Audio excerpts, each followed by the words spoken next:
गुम हुए मोबाइल और बोलने वाले तोते का रहस्य। बिशनपुरा गांव एक ऐसी जगह थी जहां खबरें किसी बदमाश भैंसे से भी तेज फैलती थीं, लेकिन बोलने वाले तोते चिंटू और सरपंच जी के गुम हुए मोबाइल फोन की कहानी से ज्यादा तेज कुछ भी नहीं, बिल्कुल कुछ भी नहीं। प्यारे दोस्तों, यही वो कहानी है जिसने बिशनपुरा में इंटरनेट पर तहलका मचा दिया।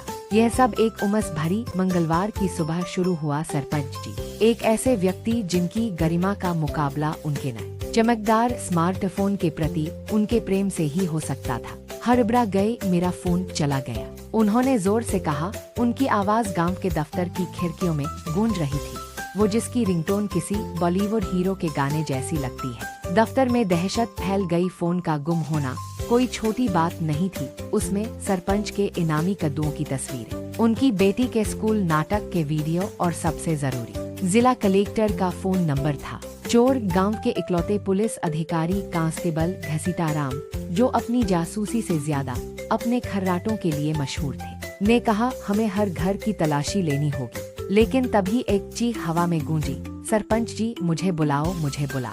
सब स्तब्ध रह गए।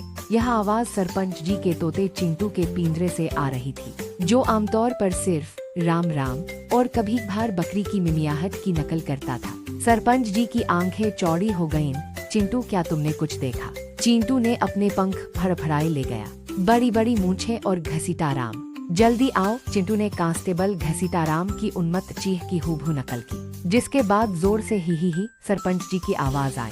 गांव वालों ने हैरानी भरी नजरों से एक दूसरे को देखा। तोता गवाह, ऐसा पहली बार हुआ था। कांस्टेबल घसीटाराम ने अचानक अपनी ओर ध्यान आकर्षित होते हुए अपनी वर्दी सीधी की। तोता सच बोल रहा है, बड़ी बड़ी मूंछों वाले तो बहुत से आदमी हैं। जांच शुरू हुई। चिंटू आश्चर्यजनक रूप से उनका मुख्य गवाह बन गया। चिंटू, चोर कहाँ गया? सरपंच जी ने विनती की। चाय चाय चाय, चिंटू चाय वाले की आवाज की नकल करते हुए चिल्लाया। गांव वाले चाय की दुकान की ओर दौड़े। चाय वाला, एक दुबला पतला आदमी जिसकी छोटी मूंछें थीं, कसम खा रहा था कि उसने कुछ नहीं देखा। चिंटू, और कुछ जलेबी, गरम गरम जलेबी, गर्मा गर्म जलेबियाँ। चिंटू मिठाई वाले की नकल करते हुए चहका। मिठाई वाले, एक मोटे आदमी ने भी सब कुछ नकार दिया। सरपंच हैरान रह गया, यह तोता या तो बहुत ही प्रतिभाशाली है या बिल्कुल बेकार। फिर जब सरपंच बेचैनी से इधर उधर घूम रहा था, उसने अपना माथा पोंछने के लिए रुमाल निकाला। चिंटू अचानक चिल्लाया, sarpanch ji, ring ring, hello hello. और फिर एक बहुत ही स्पष्ट, लगभग व्यंग्यात्मक लहजे में, कद्दू की तस्वीर ही। भीड़ में एक साथ चीख उठी। सरपंच जी को अपने नए फोन पर अपने कद्दुओं की अनगिनत तस्वीरें